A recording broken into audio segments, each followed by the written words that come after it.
and that I feel there must be a translation there. But, you know, I feel there is some meaning there. Okay, the Quran, listen, you know, I talk about the Quran, yeah, but you don't have to do Ramadan. You don't have to do a Hajj just to read the Quran and then to believe in what it says. You can just take it for a book. There are so many books out there. You can quote from any book. So don't segregate yourself to one whole area that's meant to be religion. Because I tell you, I don't like that. Okay? I don't like the Ramadan. Okay? It has 30 days, it says, to a month. There's only 27 to 28 days per month. Month meaning moon phase. You know? And Islamic calendar is meant to be a moon, you know, a lunar calendar. It's not a lunar calendar. If months go for 30 days here and 29 days here and then one for 31, it means it's not a lunar calendar at all. It means it's not accounting for the moon. So thus, I don't do Ramadan. I eat when I'm hungry. I say to people, eat when I'm hungry, to eat when you're hungry. That doesn't mean that I should just not believe in the Quran though, and say that that's part of the Quran. You know the word Ramadan. It's not even an Arabic word. It's Sanskrit. It has another whole meaning to it. It means like to giving, or being sort of charitable sort of thing. Okay. So if you are in a charitable mood, blah blah blah. It mentions a few things in the Quran. There are a lot of words in the Quran that are transliterated from other alphabets. Sanskrit's one of them. I found one. Mostly Hebrew, the names of the prophets. They're all in Hebrew. The meaning hasn't been translated into the Arabic meaning, so thus people haven't got the meaning to it. Okay? So you got that. What else? I've even found Akkadian words, you know, in that it's not even spoken anymore. It's that. And the Quran is something else. You know, if you've searched on YouTube or anything about the Quran, search the miracles of the Quran, the mathematical miracles. It's as if it was done by AI or something.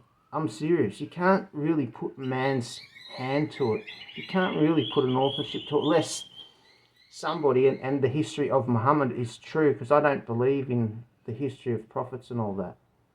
I believe that a lot of most history that goes back to there has been lied about, all right? And there's some conspiracy going on. Okay, that's what I believe now, because what's written there is not proof enough to believe. It's not proof enough for me to believe that, namely, those words in that Quran came from such a story. It's not proof. It doesn't give me proof, all right? It doesn't give me evidence, you know. And I would be, if I was you, I'm saying you've got to question that, because everything has a time frame. The universe has a time frame. Remember what I'm saying? That there has to be a time frame. They can't just go in a straight line forever and ever and ever and that's it. There always has to be something. You know, for every death there is the offspring. Okay, so, you know, when something passes away, there's always something else comes in its place. Every animal, every person. But, you know, not everybody's being counted at the moment. So, and, you know, again, back to the mistranslations. Everybody's mistranslating. You think if people aren't intelligent enough to get the point, to get those words, to understand what they mean, and they're going around misjudging people because of it, imagine the whole outlook on the world. Imagine how they're going to be knowing things and being directed in the right way when they can't even understand one word. There are many words too. The word God. You know, I've put in a post, if you saw that. It's not a name of a person. It's not referring to the name. Again, back to the Quran. In Arabic, the word huwa. It can be either translated as he, if it actually is referring to a person, or if it's not, it's translated as it. Okay? So, there you have it. That's it. That's what it means. Not only that, there's more proof. Like, you know, godly, ungodly, godliness, to have godliness. What does it mean to have godliness? Well, to create. It uses these words and these examples that relate to that. To be a creator of your destiny. To do something. To have a goal in the future is to be able to look to it and create and work your path to success. To take charge. To have control of your destiny. Okay? So this is what the word God means, to have God, to have that hope, to have that wish of something. You're aiming for that, to work to it every day. You have that. That's your God. That's your hope. That's your care, your wish. Godful, wishful, hopeful, careful, godless, wishless, hopeless, careless. That's where it comes. That's why it's so important, because you got to have something to aim at. Nowadays, for example, before my dad passed, I asked him if he ever had a goal. He said no, he never had a goal. He never had a goal in his life. And I figure that's why he passed away a bit early, 69. Because he might have had little goals along the way, but he didn't have, there was no goal. Nothing there he wanted to achieve. And I feel that's a lot with most people. They haven't got any goals. There's not, they're not looking to the future and wanting to achieve anything. All they're about is everybody's living for the moment. To after a quick fix, to have a hit, to have, have a quick sort of a remedy to get them what they refer to as a happy mood for a little bit, and that's it. And then they continue just striving for that feeling every day. They don't have any goals. What's the Arabic word for it? Might be dunya. It's like the worldly things, or just for the moment, getting caught up in the moment. It mentions it. All it is it's a deception. It's blinding. It's the evil in the way. So you got to get rid of that to begin setting goals. And the moment you start setting goals is the moment those evil things will begin to go away from you. Because they're guaranteed. If that's all you've been doing is living for the moment, is living for some momentary sort of satisfaction, which you feel is satisfaction or say is happiness for that little quick moment, and that's all you're after each day, you're not looking forward to anything. You're not planning, the next year and looking forward to, say, 2 years ahead or 3 years ahead. You're not thinking about your death, and what sort of legacy that you want to leave behind.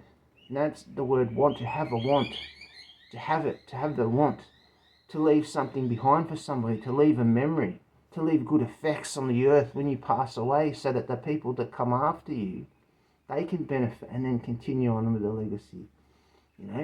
Do something good and be remembered and praised, by other people for being a righteous and good person. Not, always living for some momentary bliss or blissless, hopeless predicament where you're just looking forward to getting drunk on the weekend and having a party, and that's all you're about till you get sick of it, and that's it. You're never going to get happiness that way. It's not going to work. Okay. So again, translation. I mentioned a few books. So the Quran's one. Listen, you got to look it up. If anybody hasn't looked it up, forget about the history of this Muhammad and they're saying he was a bad person and the Quran says this and the Quran's a bad and this. Just forget about that. Don't listen to them, because that's their negativity. All right. Type it in. Remember what I'm saying. I'm not saying anything from a perspective that it's bad and to stay away. And if I did, I'll give a reason. But I'm not. I'm saying, giving proof things have been mistranslated. Look it over. Just to consider that there are many books out there, and you don't have to say, that you're not going to read it because of what someone else says, or look, or even look at it because of what someone else says. Okay, you got to really look for yourself, because how it's being put together is, again, it's not really possible by a person's hand to put something such as that together, or might not be. You just have an open mind there, all right? Anyway, so what are the other books? So I'm going to mention some other books that are powerful too, all right? I was going to say, I'm not going to say the whole entire Bible, okay, because it goes for too long, and for someone to have to read all that, would be a bit much. But there are a couple of books in the Bible that are very powerful, very, very powerful, and that are the Psalms of David. They're referred to as the Psalms of David. Whether it was, whether he was the author or whether it was strictly from God, and it's something that is already here and either misunderstood or understood at a certain period of the two eras, the good or the bad. Okay, so this is what happens. People begin to mistranslate, and then it goes into other alphabets or whatever, and in the good era, people begin to understand it, and they begin to translate what those words actually mean. And now, if you're looking for something to really read a good silent book, the Psalms and the Proverbs, if you remember what I said about the word God meaning as a quality to have, and to have God, those that have God, that lordship of heaven, to be able to create your destiny, to be godly, then read that. There's no other books that's more powerful than the Psalms and then the Proverbs. Alright? There's not. Alright? That's why you see Israel kicking so much butt in the area when they're the tiniest little, little speck among millions of other people that are meant to be, against them. Or they don't, it's very powerful, all right, those words. They not might have been follow them, but because of their ancestors, it's been left as a memory, that strength there, all right? And they're very, very strong. And David's tomb, if, he was that a real person, it's one of the only tombs that are still owned by the Jewish or people that speak a Hebrew, okay? So, yeah, again, just very powerful words, okay? And it's not talking about a story. It's not, going through this person's life and he was a prophet and then, someone else come along and then, there was some great miracle. It's not a story, okay? These are like words of wisdom, things to have that you need to know to believe in, okay? They're fucking so important. I can't quote one right now, but that's what they are, and not that I need to, because I have to go over them again and I have to translate them, and I'm not like, I'm bringing you guys along with the ride with me, okay? That's basically what I want, what I have to want, I'm at that stage now. I haven't memorized them all. I'm not some expert in all that, I can't just like, give off a quote. No, I've gone through them. That's what I've found out, and I'm telling you now, and I would like some people to come along for the ride, because it's good, So there's that. The Tao Te Ching, if you've ever read the Tao Te Ching, the Lao Tzu, it's 88 sayings. It will give you a picture of the universe, okay? It will give you a picture that there's something that's whole, all right? That's not in a straight line. There's something that's always there. They call it the Tao, the way. All right, it's just what it's talking about. It will give you a picture of like after you. It's only a short 88 sayings, but again, it's not a storybook. It's not speaking about this person came along and went through blah blah blah and this and that. No, it's like wisdom sayings, but it's not like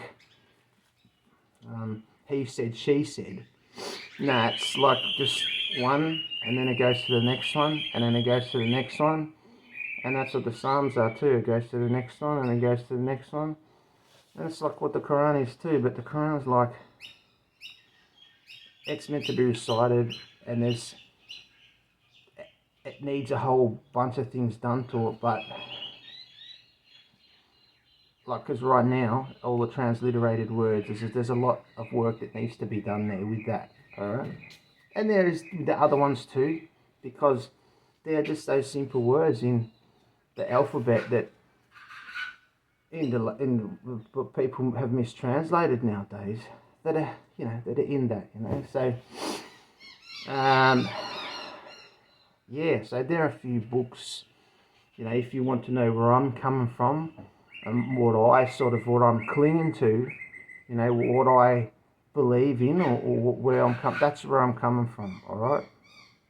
Those books there, and in a level of understanding, because religion, it's a word in the same category as responsibility or regularity for irreligion or irreligious, irresponsible, irregularity.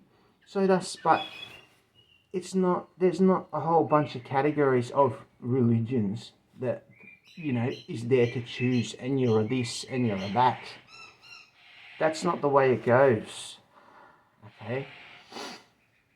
It's not the way it goes, okay? I'm going to put a post on that too, just so you know who I am and where I'm coming from, so you don't mistranslate who I am and say that, he's a this and he's a that and, blah, blah, blah, and, and you really don't know what you're talking about. And if you say it and I'm not, which I'm not, and you say it, you're going to be walking around with this misconception. And you know what happens when, you go the wrong way in a car, you're going to crash. So you need to know the right things, alright, to be guided and for accidents not to happen. So, so that's it. So it's not about, being in a category and this and that. There's good and there's evil, and that's it. And you're either on one side or the other. And that is the truth, okay? And there is a truth there for all people. There is the good and there is the bad, okay? So, but now, most people have mistranslated everything, and they are caught up in the bad. And it's my job, my goal, my duty, my care to get this message across, to translate everything so that people then begin to understand. That's my goal, okay? That's my wish, okay?